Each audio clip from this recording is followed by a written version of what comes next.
숨이 턱 막힐 듯한 늦은 밤, 평원의 복도는 언제나처럼 짙은 정적과 사늘한 공기로 가득 차 있었죠. 저는 간호사였고 그날 밤 당직은 유난히 고요했어요. 보통 이 시간 되면 응급실 쪽에서 약간의 소란이 있거나 최소한 누군가 분주하게 움직이는 소리라도 들려와야 하는데, 그날은 마치 세상의 모든 소리가 병원 건물 밖으로 도망쳐버린 것 같았습니다. 저는 이 병원에서 몇 년째 일하고 있었지만 이렇게 뼛속까지 스며드는 적막함은 처음이었습니다. 저는 3층 내시경실 팀이었는데 3층은 주로 정규 검사만 진행하기 때문에 야간에는 거의 사용하지 않았습니다. 제가 마지막으로 퇴근 준비를 하려고 이곳을 지나치는데 유독 복도 끝에 위치한 제일 내시경실에서 희미한 불빛이 서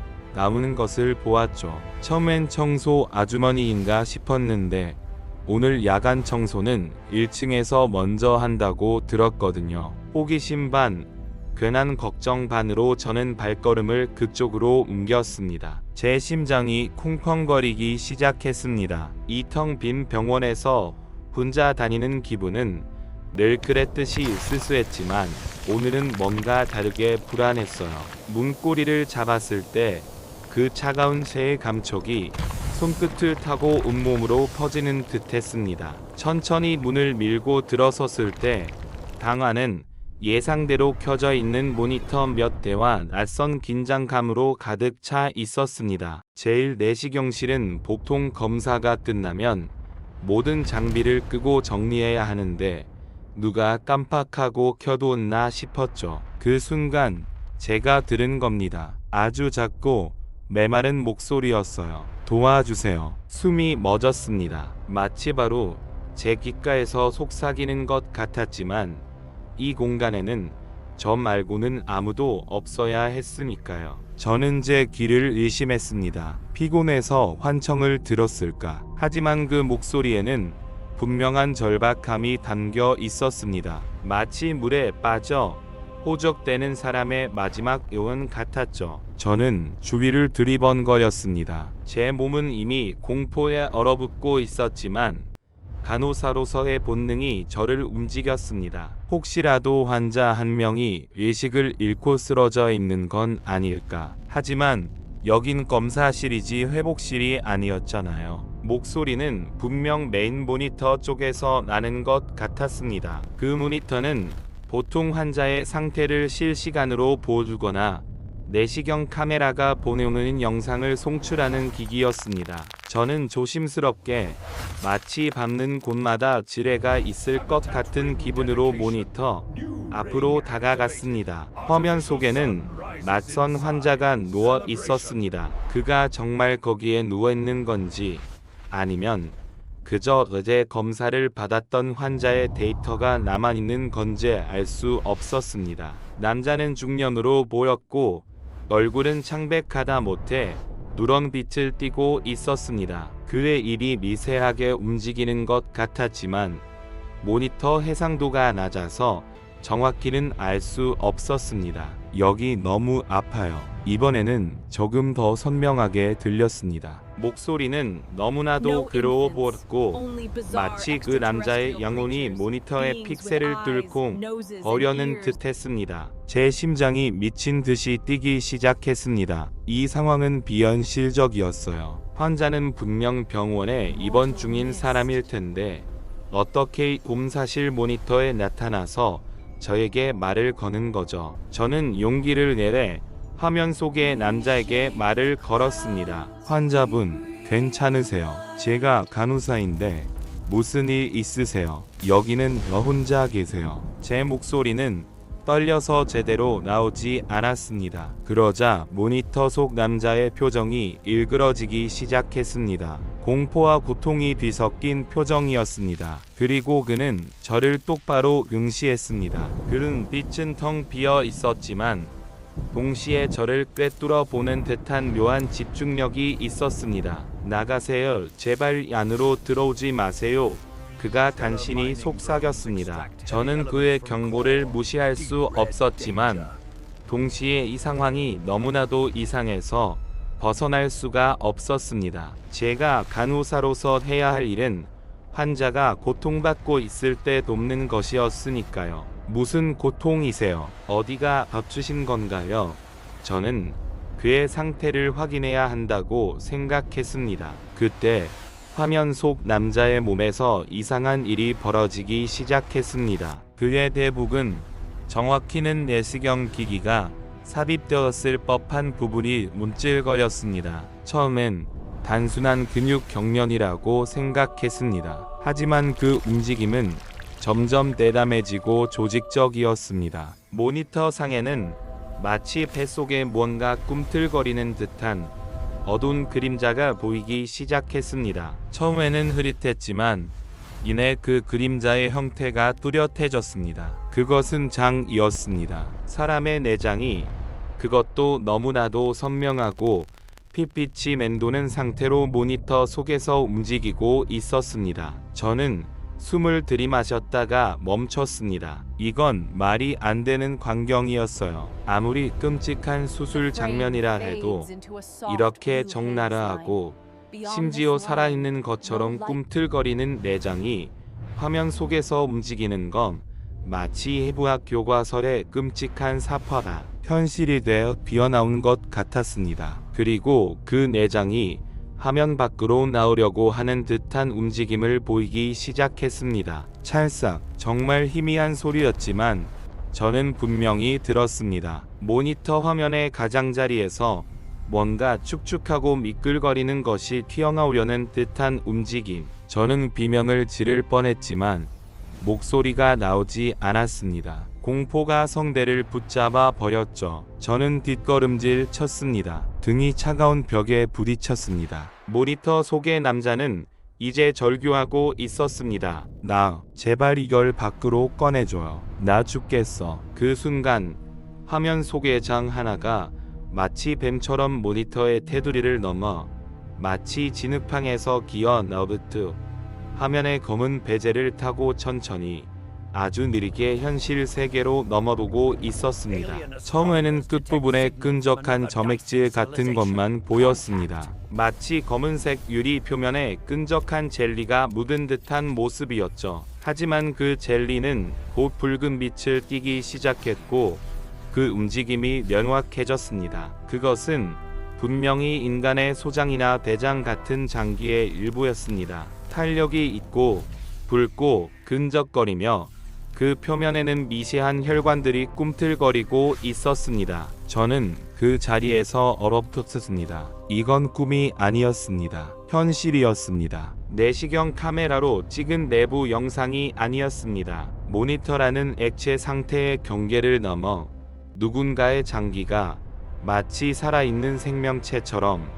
3차원의 공간으로 기어 나오고 있었습니다. 그 장기가 모니터 밖으로 란전히 나오기까지는 몇 초의 시간이 걸렸을 겁니다. 하지만 그 몇 초는 저기의 영원처럼 느껴졌습니다. 모니터에서 흘러나온 장은 마치 젖은 밧줄처럼 축 늘어져 있었고 병실 바닥에 떨어지자마자 끈적한 소리를 내며 바닥을 기어 다니기 시작했습니다. 저는 본능적으로 비명을 질렀습니다. 하지만 그 소리는 제 목에서 쥐어짜낸 갈라지는 소리일 뿐 주변의 정적을 깨뜨리기엔 너무나도 미약했습니다. 모니터 속의 남자는 이제 완전히 이성을 잃은 듯 흐느끼고 있었습니다. 하지만 그의 목소리 뒤로 더 크고 굵은 묵직한 소리가 따라왔습니다. 마치 무거운 짐승이 흙바닥을 긁고 지나가는 듯한 소리였죠. 그리고 두 번째 장이 나왔습니다. 첫 번째보다 훨씬 두껍고 핏기가 더 많았습니다. 그것은 마치 거대한 지렁이 떼가 한꺼번에 쏟아져 나오는 것처럼 쉴 새 없이 모니터 밖으로 쏟아져 나왔습니다.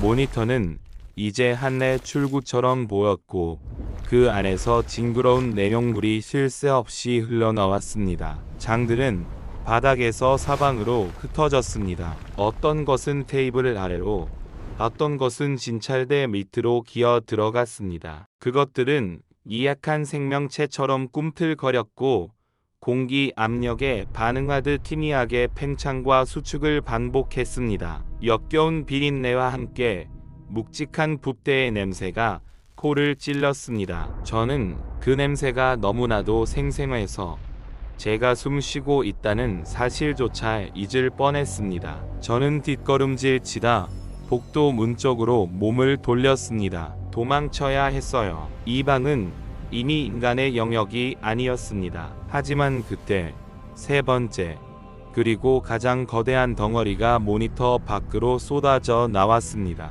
그것은 마치 거대한 뱀처럼 몸통을 이루고 있었는데 자세히 보니 그 덩어리의 가장자리는 둥글게 말려 있었습니다. 그것은 바로 난자의 위 또는 소장 전체의 뭉치 같았습니다. 그 덩어리가 바닥에 떨어지자 마치 뭔가를 찾아 헤매듯 주변을 휘감았습니다. 그리고 그 뭉치 한쪽 끝에서 희미하게나마 형태를 갖춘 무언가가 드러나기 시작했습니다. 그것은 팔이었습니다. 아주 적고 아직 제대로 된 피부 조직이 형성되지 않은 가태만한 아기의 팔처럼 연약하고 핏기가 도는 작은 팔이었습니다. 안 돼, 저는 이성을 잃고 소리쳤습니다. 그 팔은 바닥에 차가운 타일에 닿자마자 마치 살아있는 촉수처럼 움직이기 시작했습니다. 그리고 그 뒤를 더 뼈대없이 으적거리는 또 다른 팔,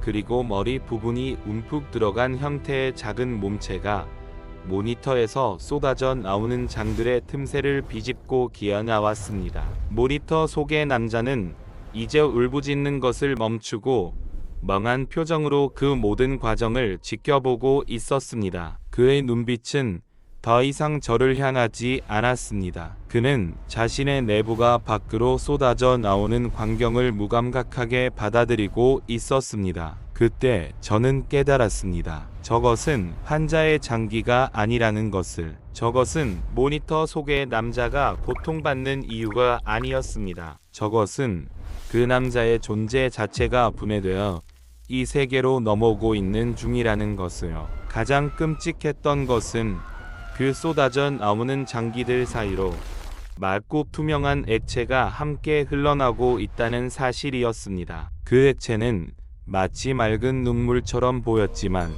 냄새는 지독했습니다. 그 투명한 흐름이 바닥에 닿자 바닥 타일이 부식되는 듯한 희미한 수익 소리를 냈습니다. 제가 도망치려 문 손잡이에 손을 뻗으려 했을 때 모니터 속 남자가 마지막 힘을 짜내듯 저를 향해 손짓했습니다. 그의 얼굴은 미니 반쯤 사라지고 있었고 뼈만 앙상하게 남은 듯한 형상이었습니다. 이건 이 안에 갇힌 게 아니야. 나를 데려가 줘. 이젠 나갈 수가 없어. 그의 말이 끝나기도 전에 모니터 화면이 갑자기 커졌습니다. 틱 하는 소리와 함께 완전한 암흑이 찾아왔습니다. 비상등조차 켜져 있지 않은 오직 복도의 희미한 불빛만이 이 집도를 비추고 있었습니다. 모니터가 꺼지자 쏟아져 나오던 장기의 움직임이 멈췄습니다. 바닥에는 끈적거리는 내장들이 뒤엉킨 채 마치 거대한 꿈틀거리는 웅덩이처럼 존재하고 있었습니다. 그들의 움직임은 멈췄지만 마치 뭔가를 기다리는 듯 정지 상태로 저를 둘러싸고 있었습니다. 저는 그 중심에 서 있었습니다. 제 발밑에는 핏기 있는 인간의 장기들이 널려 있었고 그 사이에는 방금 태어난 듯한 기형적인 작은 사체가 웅크리고 있었습니다. 이 모든 것이 현실이라는 사실을 받아들이기 힘들었습니다. 저는 심장이 멎을 것 같았습니다. 숨을 쉬는 것조차 역겨웠습니다. 그때 가장 크고 굵었던 장기 덩어리, 아마도 위장이었을 그것이 천천히 움직이기 시작했습니다. 이번에는 공포에 질려 도망치는 움직임이 아니었습니다. 그것은 마치 저에게 다가오려는 듯한 의지를 가진 움직임이었습니다. 그 장기가 저에게 다가오면서 그 표면이 펴지기 시작했습니다. 그리고 장의 점막처럼 보였던 붉은 표면 위로 뭔가 새겨지는 듯한 변화가 일어났습니다. 글자들이었습니다. 피티텍체로 쓰인 듯한 징그러운 상형 문자 같은 것들이 장의 표면을 따라 희미하게 나타났다 사라지기를 반복했습니다. 저는 글자를 읽을 수는 없었지만 그것들이 저를 향해 뭔가를 강요하고 있다는 느낌을 받았습니다. 저는 이성을 완전히 잃고 문 쪽으로 달려갔습니다. 손잡이를 잡고 필사적으로 돌렸지만 문은 굳게 잠겨 있었습니다. 내가 잠근 건가? 아니, 나는 그냥 밀고 들어갔는데. 열려 저는 문을 발로 차고 문고리를 미친 듯이 흔들었습니다. 하지만 문은 꼼짝도 하지 않았습니다. 마치 병원 건물이 그 방에만 존재하지 않는 것처럼 밖으로 나가는 모든 통로가 봉쇄된 느낌이었습니다. 저는 뒤를 돌아볼 수밖에 없었습니다. 도망칠 곳이 없었으니까요. 장기는 이제 제 발목 근처까지 와 있었습니다. 차갑고 축축하고 끈적거리는 촉감. 그것이 제 간호사복 바지를 휘감는 느낌이 들었을 때 저는 온몸에 털이 곤두서는 것을 느꼈습니다. 그리고 그때 그 작은 기형 아기의 형상이 저를 올려다보았습니다. 눈은 없었지만 머리 부분에 움푹 들어간 곳에서 일하게 빛이 새어나왔습니다. 그 빛은 슬픔이나 고통의 빛이 아니었습니다. 그것은 순수한 배고픔의 빛이었습니다. 저는 울부짖으며 제 신발을 벗어 던졌습니다. 맨발로 차가운 바닥을 디뎠을 때 그 장기 덩어리가 제 발목을 단단히 감싸 안았습니다. 마치 따뜻한 물에 발을 담근 듯한 착각이 잠시 들었지만 그 이면에는 모든 것을 집어삼킬 듯한 맹렬한 힘이 있었습니다. 살려줘, 나도 여기 갇힐 거야. 안 돼. 저는 중얼거렸습니다. 그 장기는 제 발목을 부드럽게 끌어당겼습니다. 하지만 그 끌어당기는 힘은 너무나도 섬세해서 마치 누군가 길 잃은 애를 집으로 인도하듯 저를 내부로 유도하는 것 같았습니다. 저는 저항할 힘도 없었고 그 모든 것이 너무나도 비현실적이어서 제 몸이 말을 듣지 않았습니다. 저는 비틀거리며 장기 덩어리 위로 넘어졌습니다. 넘어지는 순간 제 손이 바닥에 닿았을 때 저는 무언가를 만졌습니다. 그것은 장기가 아니었습니다. 그것은 모니터가 있던 책상 아래에 놓여 있던 낡은 환자 차트 절이었습니다. 제가 그 차트를 우연히 건드린 순간 차트가 바닥에 쿵 떨어지면서 안에서 종이가 쏟아져 나왔습니다. 그 종이들은 일반적인 차트가 아니었습니다. 그것들은 펜으로 급하게 휘갈겨 쓴 섬뜩한 개인 일기장 같았습니다. 그리고 그 일기장에는 오늘 밤 제가 내시경실에서 본 남자 박영수 씨의 이름이 적혀 있었습니다. 저는 떨리는 손으로 그 종이 조각 하나를 주워 읽었습니다. 의사들이 내 위를 다 찢어발겼어. 뱃속에서 뭔가가 나를 잡아먹고 있어. 보이지 않아. 하지만 느껴져. 이 고통은 내가 겪는 게 아니야. 이건 나를 대체하는 거야. 이것은 박영수 씨가 겪었던 마지막 순간의 기록이었습니다. 그는 내시경 시술을 받던 중 내부에서 무언가를 발견했고 그 무언가가 그를 잠식하기 시작한 것이었습니다. 그리고 그 무언가는 모니터를 경계로 삼아 이 세계로 침투하고 있었던 겁니다. 장기 덩어리가 저를 완전히 뒤덮으려는 순간 저는 마지막 힘을 다해 소리쳤습니다. 당신은 누군데 이 사람을 이렇게 만든 거요? 제가 외친 순간 제 앞에 널브러져 있던 모든 장기들이 일제히 굳어버렸습니다. 마치 시간이 멈춘 것처럼요. 그리고 가장 끔찍한 일이 벌어졌습니다. 장기들 사이에서 아까 그 작은 기형의 몸체가 다시 움직이기 시작했습니다. 이번에는 기어다니는 것이 아니라 마치 팽창하듯이 형태를 갖추기 시작했습니다. 뼈가 생기고 연골이 만들어지고 붉은 피부가 얇게 덮이는 과정이 마치 슬로우 모션처럼 제 눈앞에서 펼쳐졌습니다. 그것은 마치 태아가 자궁 속에서 급속도로 성장하는 것과 같았습니다. 몇 초 만에 그것은 갓난아기의 크기를 넘어 10살 정도 더 보이는 작은 아이 형상을 갖추었습니다. 하지만 그 애의 얼굴은 완전히 비어 있었습니다. 눈, 코, 입이 있어야 할 자리는 매끄러운 피부로 덮여 있었고 마치 흙으로 빚은 듯한 끔찍한 가면 같았습니다. 그 이는 섰습니다. 그리고는 쏟아져 나온 장기들을 마치 털가죽처럼 몸에 휘감았습니다. 그것은 더 이상 내장이 아니었습니다. 그것은 하늘의 기괴한 갑옷이었습니다. 그 존재는 저를 내려다 보았습니다. 그리고 마침내 그 비어있던 얼굴 부분에서 입이 찢어지듯 벌어졌습니다. 그 안은 이빨이나 혀 대신 짙은 검은 안개만이 가득했습니다. 그리고 그 검은 안개 속에서 박영수 씨의 목소리가 다시 들려왔습니다. 하지만 이번에는 고통이 없었습니다. 오히려 섬뜩할 만큼 평온하고 공허한 목소리였습니다. 이제 우리가 나갈 시간이에요. 당신이 문을 열어줘야 해요. 그는 손을 뻗었습니다. 그 손은 기계인간의 손과 똑같았지만 손가락 끝은 마치 현미경으로 봐야 할 정도로 가늘고 길었습니다. 저는 도망치려고 했지만 이미 제 몸의 절반은 그 끈적한 장기의 바다에 빠져 있었습니다. 제 다리는 움직이지 않았고 온몸의 감각이 마비된 듯 했습니다. 당신은 란에게 이걸 보여준 거죠?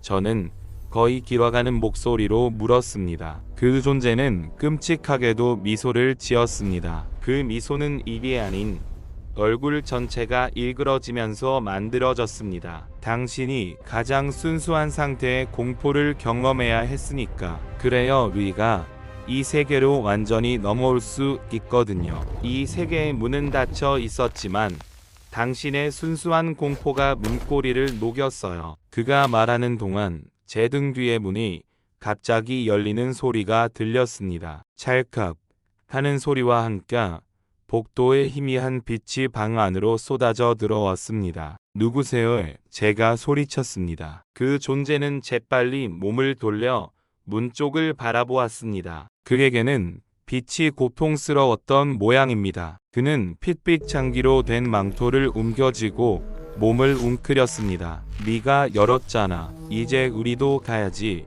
그 존재가 속삭였습니다. 저는 그 찰나의 순간을 놓치지 않았습니다. 장기 덩어리에 묶여있던 제 다리를 필사적으로 뽑아냈습니다. 끈적한 마찰음과 함께 제 다리가 분리되었을 때 제 피부는 마치 뜨거운 왁스에서 벗겨진 것처럼 화끈거렸습니다. 저는 비틀거리며 문을 향해 몸을 던졌습니다. 복도는 여전히 텅 비어 있었습니다. 아무도 없었습니다. 내가 문을 연 건가? 저는 뒤도 돌아보지 않고 달렸습니다. 계단, 복도, 병실들, 그 모든 것이 낯설게 느껴졌습니다.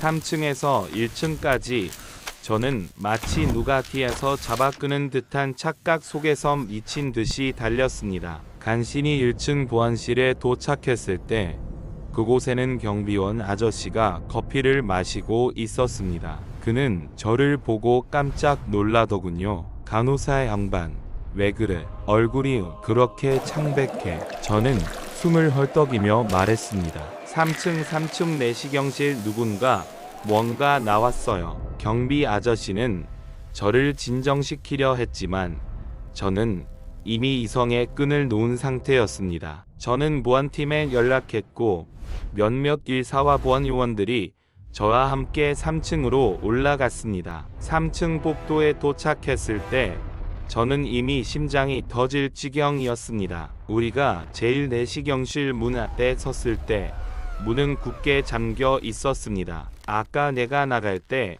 열었던 문이 아니었습니다. 그것은 마치 안에서 잠가버린 듯한 굳게 닫힌 문이었습니다. 보안팀이 강제로 문을 열고 들어갔습니다. 저는 그들의 뒤를 따라 방 안으로 들어섰습니다. 방 안은 너무나도 깨끗했습니다. 모니터는 모두 꺼져 있었고 검은 화면만이 저를 비추고 있었습니다. 바닥은 완벽하게 닦여 있었고 그 끈적거리는 냄새도 흩어진 장기도 기괴한 아이의 형체도 어디에도 남아있지 않았습니다. 마치 아무 일도 없었던 것처럼 5년 동안 내가 이뤄왔던 그 평범한 내시경실로 돌아가 있었습니다. 모든 의료진은 저를 불안한 눈빛으로 쳐다보았습니다. 그들은 제가 과로로 인한 환각을 보았을 것이라고 결론 내렸습니다. 하지만 저는 알고 있었습니다. 제 발목에는 아직도 남아있는 축축하고 끈적한 감촉, 그리고 제가 벗어 던지고 도망쳐온 그 핏빛으로 얼룩진 간호사복 바지 한 조각이 제 사물함에 있다는 것을요. 저는 그날 이후로 야간 근무를 그만뒀습니다. 3층 내시경실에 들어가는 것조차 극도의 공포를 유발했습니다. 며칠 후 저는 박영수 씨의 퇴원 기록을 우연히 보게 되었습니다. 그는 당일 아침에 이미 퇴원했다고 기록되어 있었습니다. 시술 기록은 정상 종료, 이상 없음으로 되어 있었죠. 하지만 저는 그 모든 것이 거짓임을 압니다. 박영수 씨는 그날 병원을 떠나지 않았습니다. 그는 자신의 모든 것을 모니터 속으로 쏟아내며 저를 이 세계와 저 세계의 경계로 안내했습니다. 가장 소름 끼치는 것은 그날 이후 병원 복도에서 제가 가끔 아주 희미하게 누군가 바닥을 긁고 다니는 소리를 듣는다는 겁니다. 그것은 장기가 기어 다니는 소리 같기도 하고 누군가 차가운 바닥 위에서 손바닥으로 기어 다니는 소리 같기도 합니다. 그리고 가끔 제가 화장실에 혼자 있을 때면 거울 속 제 뒤편에서 아무도 없어야 할 공간에서 희미하게 들려오는 속삭임이 있습니다.